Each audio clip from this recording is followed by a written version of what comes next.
what the fuck are you doing to me with these movies, 2018? I mean, Jesus frickin' the fuck, man? Oh my God, what are you doing to me? You know, in my intro to theater class, I always talk about how the study of theater is the study of culture, that you study a culture's art to understand how they felt about their existence, about life, right? And we're studying history of musical theater right now, and each decade in American history is directly reflected by the musicals that were put out and the types of stories that were being told, right? I mean, this is not hard to grasp. So, just going by what I've seen this year, this is the second thoroughly unpleasant, graphic, depressing, sickening film that I have sat through in less than a month. And it just makes me go, what the fuck does this say about us right now in history and where we're at and how we're feeling? I mean, to be honest with you, I mean, Maron. This film is, it's appropriate that this movie has so many unbelievably graphic torture scenes, because this movie is physical and emotional torture to get through. It is a unpleasant, undesirable, awful thing. Oh, God. Ugh. And again, what is so maddening about this movie is that you can't, that all being said, pardon me, you can't necessarily say that this is a bad movie or a badly made film, because it's pretty fucking clear that the ugliness, the depravity, the sickening pace, that's all intentional. That's part of the point. Just like with Hostels, it's like, you know that they did this because it's part of the fucking point. So I can in all good conscience say to you that, again, that this is a poorly made movie, but I can't also tell you that I enjoyed any part of it at all.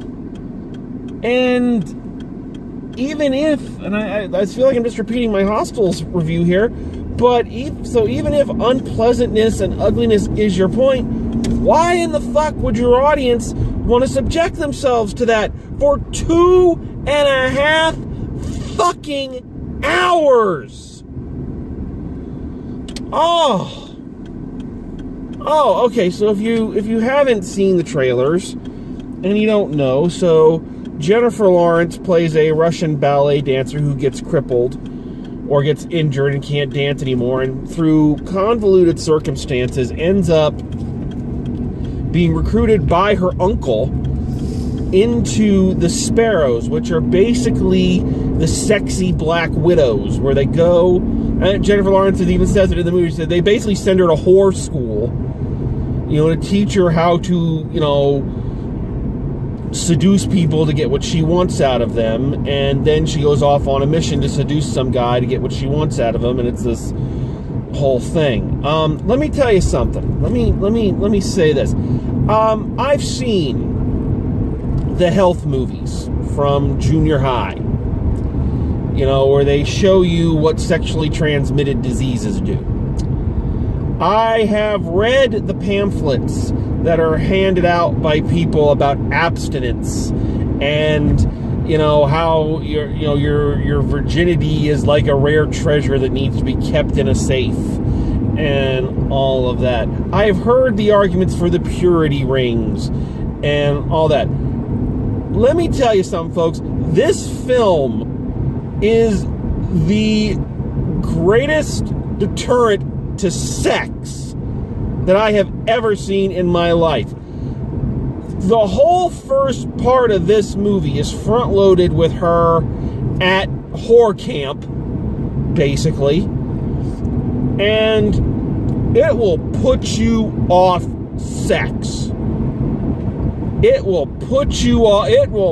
It is the cure for arousals. It is the anti-Viagra. Because not only do they make all the sexual acts and everything so unpleasant, which again is the point, because they are training these people to be prostitutes essentially, and teach them to do horrible things, for the country. So you get that that's what they're going for, but fucking A. In a way, I almost feel like the movie is punking us. You almost feel like the movie's punking you, because it's like, oh, we'll show you Jennifer Lawrence's ass and tits, but you ain't gonna fucking like it.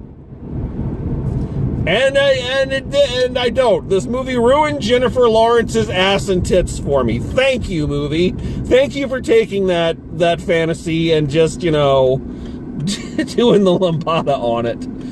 Oh my God. Oh. Yeah. I don't know what to say about this movie outside of just complaining about everything I just have. I can find even the stuff that's good in it, the good is undercut so much by the brutality of everything else. And I get that some people, that's their jam. They like that kind of stuff.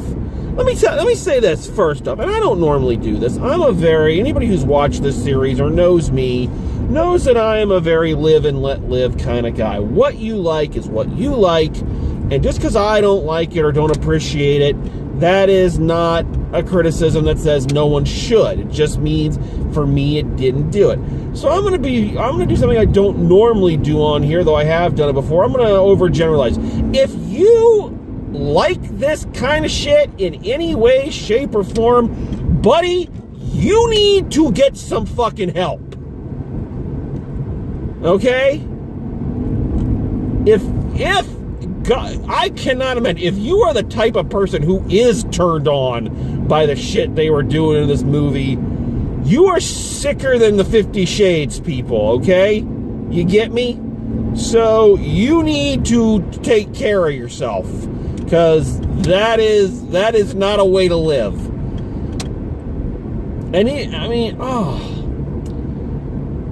So again, all of this is done in the service of this very realistic spy story, and so when the movie is not being unbelievably brutal with its rape and sex scenes and torture scenes, and that's the other thing about these scenes, these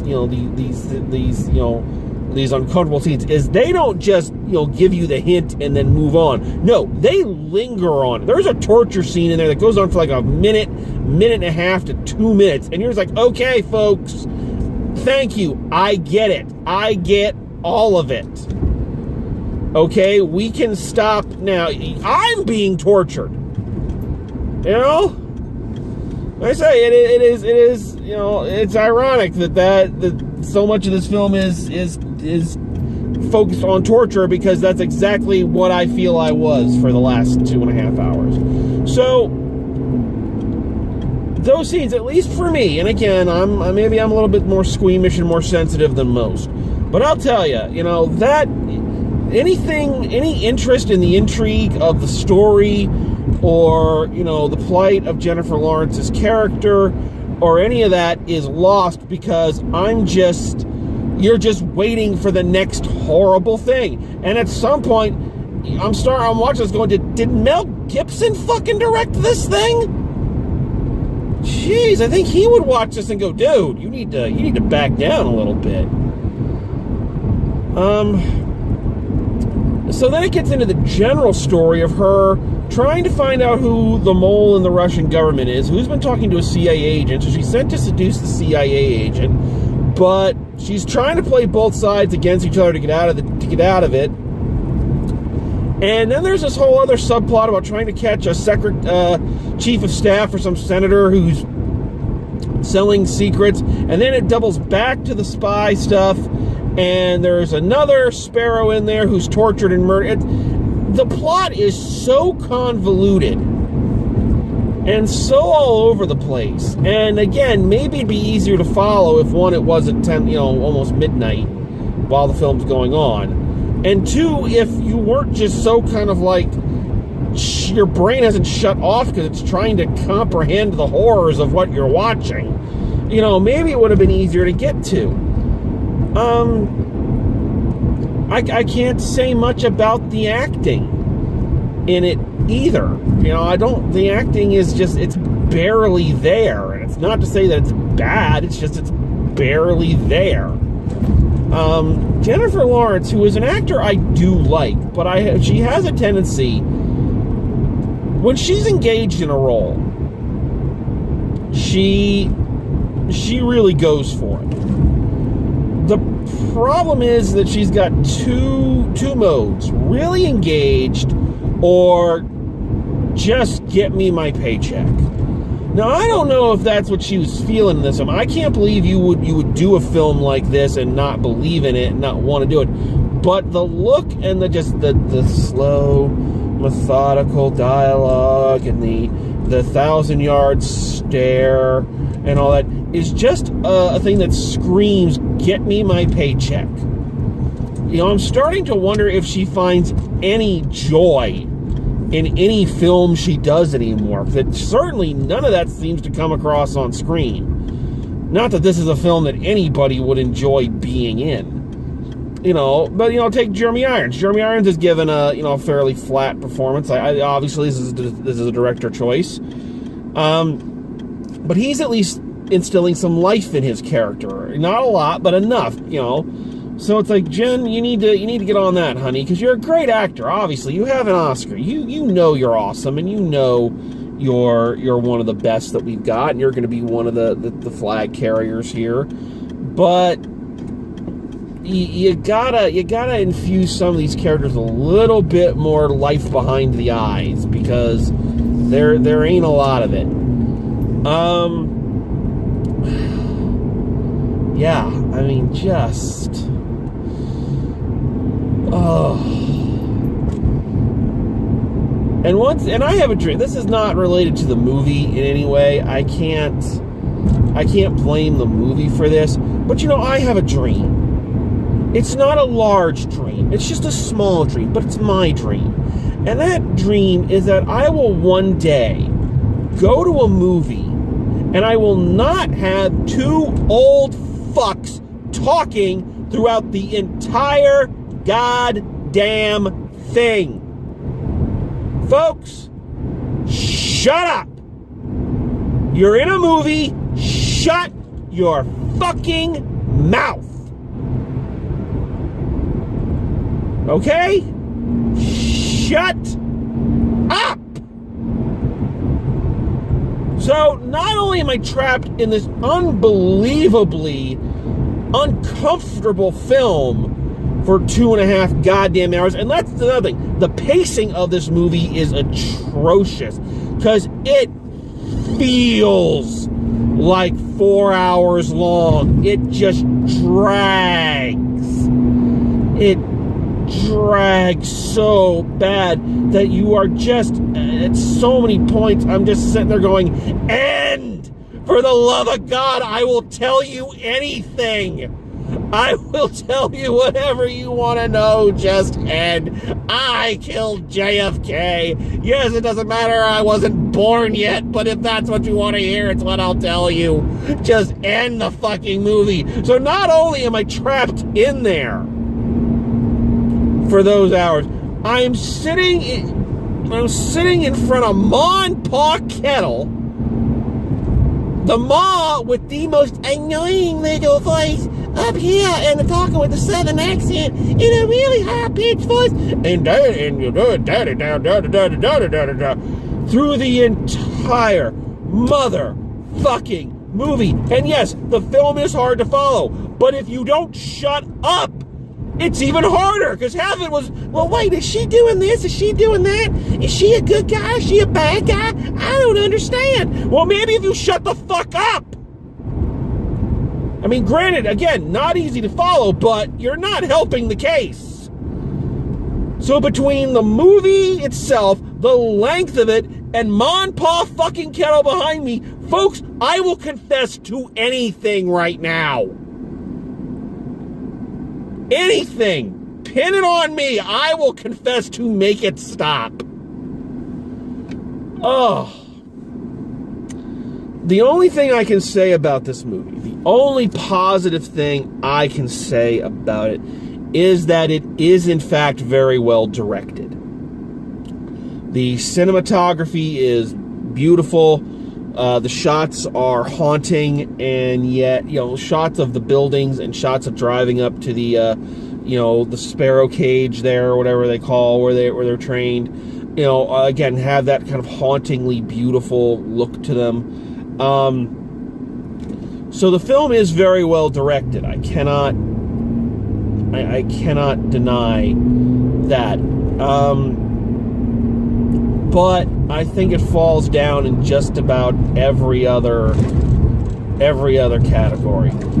And again, this is all a personal taste thing, because again, all the things I'm complaining about, all the things I didn't like, it is so clear it was designed that way. That's how it's supposed to be, because it's making its point that this is an ugly world, and an ugly world that these people live in, and sex is just a tool, and it's a weapon that's used, and it's a degrading thing for these people, and there's nothing beautiful about anything, and all these people are just puppets of someone else, and so I get why they made the choices they made, but what that creates for you, just like it did with Hostels, is what that creates for you is an unpleasant, unwatchable, movie-going experience.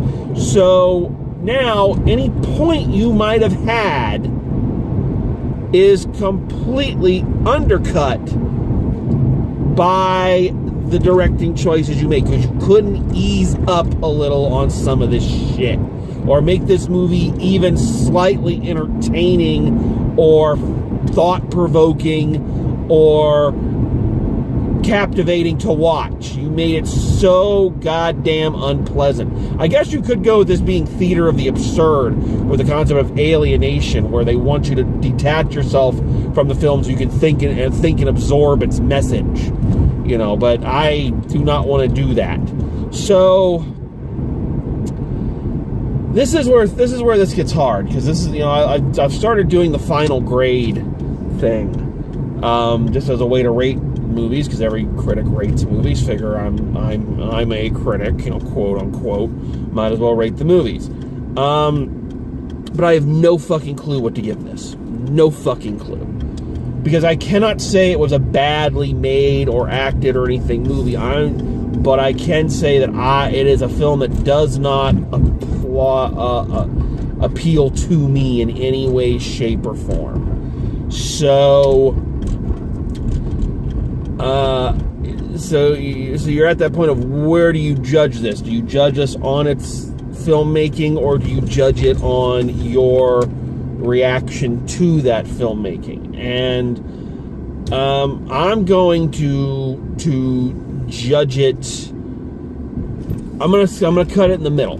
I'm gonna be Solomon and cut it in the middle. I give this movie a C-, and I think I'm being generous, because again, all the stuff that I've talked about and ranted about, that's clearly all part of the design. It was all part of the show. They made the conscious choice, and that's the movie they wanted to make. But it is so unappealing to me. I can't say it's good. I even want to drop that down to a D. But I won't. I'm going to say C-, and I'm going to stick there. But it's a C- that I really hated. I really hated this movie, and just everything about the way it is. And again, just like Hostels, I get the direct impression that's what they were going for. But folks, let me tell you something. You can tell a story like this, you can get us to think, but you can also make it an interesting experience for us and not make us hate our lives and yearn for the sweet embrace of death. Okay? There was no such thing as depression until this movie was made. So, please, if you feel the need to go see this, take your Prozac with you. And anybody out there who is fooled by the trailers going, oh, this is going to be Jennifer Lawrence being a sexy spy. It is not that. It is not that at all. Okay? So, I cannot think of a reason to subject yourself to this movie. I can't think of one. So, don't. Okay, well, that was fun. So, let's hope that something better comes along, because 2018, you're not making this easy on me. I've seen one great movie, 2 okay passable movies, and the rest have been shit. You need to pick it up, buddy. You need to pick it up, because this is hurting. All right? So, let us all pray for better movies. All right. So, until next time, for Chewy, for Mr. Chirpy, drive safe, and I will see you at the movies.